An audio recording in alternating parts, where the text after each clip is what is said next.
खबरदार बहू, घर बुआ जी छोड़कर नहीं बल्कि तुम छोड़कर जाओगी। तुम्हारी जैसी लड़कियों की मेरे घर में कोई जरूरत नहीं है। जीतू, ले जाओ अपनी पत्नी को इस घर से, गुस्से में बोली जीतू की माँ रीना जी। नहीं माँ, ये मेरी पत्नी नहीं है।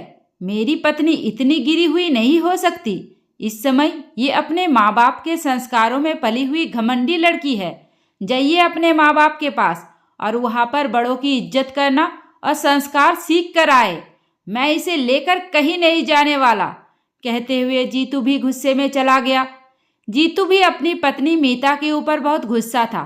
बेचारी मीता सबके बीच में गुनहगारों की तरह खड़ी आंसू बहाए जा रही थी। असल में घर में शादी का माहौल था। रीना जी के छोटे बेटे विनोद की शादी थी। विनोद की शादी से मीता चिड़ी हुई थी क्योंकि विनोद की शादी कमला बुआ ने करवाई थी। रीना जी अपनी ननद कमला जी की हर बात मानती थी। कमला जी थी भी इस लायक।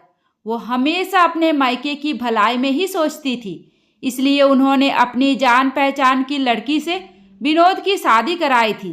कमला जी की उनके मायके में बहुत इज्जत थी। कमला जी के भाई दिनेश जी, भाभी रीना जी, भतीजा विनोद और जीतू, पूरा परिवार ही कमला जी पर जान छिड़कता था। बस एक मीता ही ऐसी थी जिसे कमला बुआ बिल्कुल पसंद नहीं थी।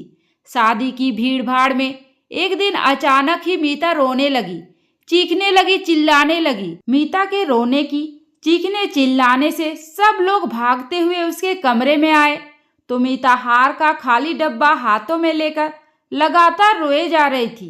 उसका हार खो गया। अचानक से हार खो जाने से सब परेशान हो गए थे। आखिर हार कैसे खो गया, वो भी अलमारी के अंदर से। पूरा परिवार ही परेशान हो गया। जितने रिश्तेदार आए थे सब हैरान थे। आखिर हार किसने ले लिया? सब तो घर के ही थे। रीना जी पागलों की तरह मीता की अलमारी, उसका बेड, ड्रेसिंग टेबल, हर जगह ध्यान से हार को ढूंढने लगी। अलमारी के कपड़ों को उन्होंने झाड़ कर देखा, हार कहीं नहीं मिला। हो सकता है कि भीड़ की वजह से काम के चक्कर में हार कहीं और रख दिया हो। ये सोचकर हर कमरे की तलाशी होने लगी। कुछ रिश्तेदारों ने तो जानबूझकर सबके सामने अपने बैग भी खोल दिए।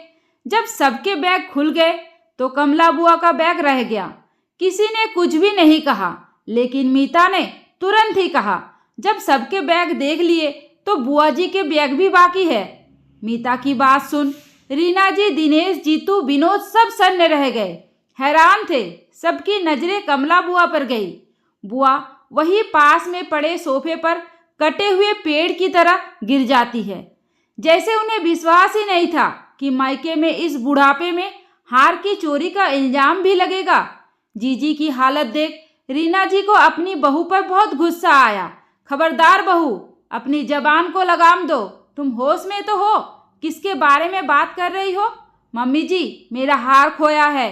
मैं कुछ नहीं जानती। मुझे सबकी तलाशी लेनी है। जरूरत पड़ी तो मैं आपकी भी तलाशी लूंगी। फिलहाल तो मुझे बुआ के बैग की तलाशी लेनी ही पड़ेगी। ठीक है बहू, कोई बात नहीं, तू आराम से ले ले तलाशी, बोल पड़े कमला बुआ। नहीं जीजी, ये आप क्या कह रही है? घबराते हुए रीना जी ने कमला जी से कहा। नहीं भाभी, कोई बात नहीं। अगर बहू को लगता है कि हार मेरे बैग में है तो आप तलाशी लेने दीजिए। भाभी, मैं जानती हूँ आपको ये सब बहुत बुरा लग रहा है, लेकिन बहू की तसल्ली के लिए उसे तलाशी लेने दीजिए। मीता बुआ जी का बैग सबके सामने खोल दिया। रीना जी लाख मना करती रह गई, लेकिन मीता कहाँ सुनने वाली थी। पूरा बैग खोल डाला, एक एक कपड़े निकाल डाले, लेकिन हार नहीं मिला। मीता परेशान हो गई। पागलों की तरह बार बार कपड़ों में हाथ ढूंढने लगी, जैसे उसे विश्वास था कि हार यही है। जब बार बार बैग पलटकर एक एक कपड़ा देखकर भी हार नहीं मिला तो मीता सर पकड़ के रोने लगी। अरे ऐसे कैसे हो गया? मेरा हार कैसे खो गया? बुआ जी, आपने कहाँ रख दिया मेरा हार? इतना सुनते ही जीतू बौखला गया। बस मीता, बहुत हो गया। बहुत कर ली तुमने अपने मन की मनमानी। अब अगर बुआ जी के लिए एक शब्द भी तुमने बोला तो मुझसे बुरा कोई नहीं होगा। दिनेश जी, रीना, जीतू, विनोद सब कमला जी के आस पास खड़े थे। कुछ सोचते हुए रीना जी मीता के पास जाकर कहती है, बहू, अब जब तुमने जीजी की तलाशी ले ही ली तो फिर अपने मायके वालों की भी ले लो। मम्मी जी, ये क्या है? एक तो मेरा हार खो गया है, उस पर भी आपको मजाक सूझ रहा? कैसा मजाक बहू? जब तुमने जीजी का बैग चेक किया तब तो मजाक नहीं था, तो तुम्हारे मायके वालों का बैग चेक होगा तो मजाक है? चेक करो, सबके सामने एक एक बैग तुम्हें चेक करने पड़ेंगे। रीना जी गुस्से में मीता से बोली भी और अपनी जिद पर अड़ भी गई।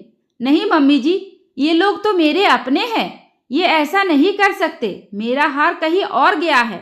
नहीं बहू, पहले तो अपने मायके वालों का बैग चेक करो, अपनी भाभी का भी बैग चेक करो, इसके बाद डिसाइड करना। नहीं माँ जी, बोला ना, ये मुझसे नहीं होगा, मेरी भाभी ऐसी नहीं है। बहू, तुम्हारी भाभी कैसी भी हो, बैग तो चेक करना पड़ेगा, तुम नहीं तो मैं ही सही। कहते हुए रीना जी मीता की भाभी का बैग उठाकर सबके सामने खोलकर जैसे ही 2-3 कपड़े निकालती है, कपड़ों की तह के बीच में मीता का हार मिल गया। हार देखते ही सब हैरान, सबकी नज़र मीता की भाभी के ऊपर गई। मीता की भाभी की हालत खराब हो गई थी, ऐसा कैसे हो गया? तभी रीना जी गुस्से में हार को हाथ में लेकर मीता की भाभी के पास जाती है, जाकर उनको हार दिखाकर पूछती है, ये क्या है? ये तुम्हारे बैग में कैसे आया? जी वो मैं। मीता की भाभी की तो आवाज़ ही नहीं निकल रही थी। देखो, सही सही बता दो, तो ये हार तुम्हारे बैग में कैसे आया? नहीं तो मैं पुलिस बुलवाऊंगी। मेरे बैग में कैसे आया कहते हुए रो पड़ी मीता की भाभी। पुलिस का नाम सुनते ही मीता भी बौखला गई। नहीं माँ जी, पुलिस बुलाने की जरूरत नहीं है, मेरी भाभी ऐसा नहीं कर सकती, मुझे पता है। अच्छा, तुम्हें कैसे पता बहू? तुम इतना भरोसे के साथ कैसे कह सकती हो? हार तो तुम्हारी भाभी के बैग से ही मिली है ना? हाँ माँ जी, पर हो सकता है किसी और ने डाल दिया हो, मेरी भाभी ऐसा नहीं कर सकती, मुझे पूरा विश्वास है उनके ऊपर। अच्छा, तो फिर कौन डाल सकता है? बहू, किसी के ऊपर शक है तुम्हें? अब मीता बेचारी क्या ही बोले, उसे तो कुछ समझ में ही नहीं आया। बोलो बहू, किसने डाल दिया तुम्हारी भाभी के बैग में? वो मुझे नहीं पता माँ जी, किसी न किसी ने तो डाली ही है ना? ना ऐसे तो उड़ के नहीं जाएगी ना? सही कहा बहू तुमने, किसी न किसी ने तो डाला है, जैसे तुमने डाल दिया था अपनी भाभी के साथ मिलकर जीजी के बैग में। इतना सुनते ही मीता का मुंह खुला का खुला ही रह गया। हैरानी से वो अपनी भाभी की ओर देखने लगी। अब मीता की भाभी की भी बोलती बंद हो गई। डर गई दोनों के ही चेहरे सफेद हो गए। वह खड़े सब लोग हैरान थे। बड़ी हिम्मत करके मीता ने बोली, ये क्या कह रही है माँ जी? क्यों बहू, गलत क्या कहा मैंने? मैं कल रात में ही तुम्हारी और तुम्हारी भाभी की बातें सुन ली थी। वो तो अच्छा हुआ कि मैंने सुन ली, नहीं तो आज तो तुम तो मेरे घर की इज्जत को नीलाम कर देती, जीजी के ऊपर चोरी का आरोप लगा देती। रीना, ये क्या कह रही हो तुम? कुछ हमें भी तो बताओ, क्या बात है? रीना जी की बातें सुन हैरानी से बोले दिनेश जी। रीना जी दिनेश जी के पास जाकर कहती है, आपको पता है हमारी बहू को जीजी से क्यों चिढ़ है? जीजी ने जो विनोद की शादी करवा दी, उसी को लेकर बैठी है ये, क्योंकि इसे अपने चाचा की बेटी की शादी करानी थी विनोद से, जो हो नहीं पाई, इसलिए जीजी से इतनी चिड़ी है। और उसी का बदला निकालने के लिए, इनको बेइज्जत करने के लिए और हमेशा के लिए इनका मायका छुड़वाने के लिए बहू ने इतना बड़ा खेल खेला। साथ ही साथ उसकी भाभी ने पूरा साथ दिया। बहू ने अपना हार खुद लेकर जीजी के बैग में रात को ही डाल दिया था, ताकि सुबह होते ही ये हंगामा करे और तलाशी में जीजी के बैग में वो हार मिल जाए। ये तो अच्छा हुआ कि समय रहते मैंने इनकी बातें सुन ली। और जैसे ही मीता जीजी के बैग में हार रख कर जाती है, थोड़ी देर बाद मैं वो हार निकालकर ले जाकर इसकी भाभी के बैग में रख दी। बस यही है इसकी कहानी। सारी सच्चाई अब सबके सामने आ गई थी। मीता और उसकी भाभी के पांव कांपने लगे थे। जीतू, विनोद, दिनेश जी, कमला जी सब गुस्से में थे। जीतू तो मीता की हरकत से इतना नाराज था कि वो मीता को अपने साथ ही नहीं रखना चाहता था। उसने भी जिद पकड़ ली कि मीता को उसकी मायके भेज दो। जब तक वो अपने माँ बाप से ढंग के संस्कार सीख कर नहीं आएगी, बड़ों की इज्जत करना सीख कर नहीं आएगी, तब तक ये मेरे घर की दहलीज नहीं लांघ सकती। ऊपर से दिनेश जी जब पुलिस बुलाने लगे तो मीता को लगा कि कहीं सच में उसकी भाभी को पुलिस न ले जाए, इसलिए तुरंत ही जाकर रीना जी के पाँव पकड़ लेती है। माँ जी प्लीज़ प्लीज़ पापा जी को मना कर दीजिए, पुलिस ना बुलाए। मेरे मायके वाले बदनाम हो जाएंगे, मेरी भाभी बदनाम हो जाएंगे। क्या मुंह दिखाऊंगी मैं अपने मायके वालों को? क्यों बहू, अभी तक तो तुम ही पुलिस बुला रही थी ना जीजी के लिए, और जीजी अगर चली जाती, जीजी को पुलिस ले जाती तो बदनाम नहीं होती, उनका मायका बदनाम नहीं होता। आज तुम्हें अपने भाभी के बारे में समझ में आ रहा है, लेकिन बुआ जी के बारे में नहीं। जीजी बस तुम्हारी ही आंखों में खटकती है कि तुमने उन्हें इस घर से निकालने के लिए इतना बड़ा खेल खेल दिया। मुझसे गलती हो गई माँ जी, प्लीज़ मुझे माफ़ कर दीजिए। प्लीज़ पुलिस मत बुलवाइए, भाभी को भी ले जाएंगी और साथ ही साथ तुम्हें भी ले जाएगी। अगर तुम्हें माफ़ी चाहिए तो जाओ जीजी के पास, उनसे माफ़ी मांगो। अगर उन्होंने माफ़ कर दिया तो फिर ठीक है, नहीं तो मैं बिल्कुल भी नहीं। भागते हुए मीता कमला बुआ के पास जाती है। बुआ जी प्लीज़ मुझे माफ़ कर दीजिए, नादान थी, मैं बहक गई थी, मुझे कुछ भी समझ में नहीं आ रहा था।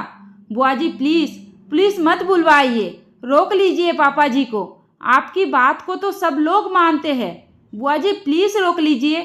कमला बुआ के पैर पकड़ के मीता लगातार रो रही थी, बिल्कुल पैर छोड़ने को तैयार ही नहीं थी। कुछ सोचते हुए कमला बुआ ने इशारा करके दिनेश जी को मना कर दिया और मीता से बोली, जाओ बहू, माफ़ किया तुम्हें, लेकिन एक बात जरूर बोलूँगी, किसी को नीचा दिखाने के चक्कर में खुद इतना नीचे मत गिर जाओ कि संभल भी ना पाओ, खड़े होने की जगह ना मिले। कहते हुए कमला बुआ वहाँ से चली गई, लेकिन जीतू अभी भी गुस्से में था। मीता, बुआ ने भले ही तुम्हें माफ़ कर दिया, लेकिन मैं तुम्हें माफ़ नहीं करूँगा। तुम्हें अपने मायके तो जाना ही होगा, और तब तक वापस नहीं आओगी जब तक तुम बड़ों की इज्जत मान सम्मान करना ना सीख जाओ। कहते हुए जीतू भी वहाँ से चला गया। रीना जी, दिनेश जी सब कमला बुआ के पास चले गए। बेचारी मीता आज अपने ही बिछाए जाल में फंस चुकी थी। कहा वो बुआ जी को बेइज्जत करने चली थी, कहा खुद ही बेइज्जत होकर बैठ गई। दूसरों के लिए गड्ढा खोदने वाला एक दिन उस गड्ढे में जरूर गिर जाता है। ऐसा ही कुछ हुआ था मीता के साथ। दोस्तों, इस कहानी में रीना जी ने जो किया, क्या वो सही किया? मुझे कमेंट करके ज़रूर बताइए। उम्मीद करती हूँ आपको हमारी कहानी पसंद आई होगी। कहानी पसंद आई है तो वीडियो को लाइक करें, चैनल पर नए हैं तो चैनल को सब्सक्राइब करें, और हाँ, नोटिफिकेशन बेल को ज़रूर दबाइए ताकि अगली अपडेट सबसे पहले आपको मिले। धन्यवाद।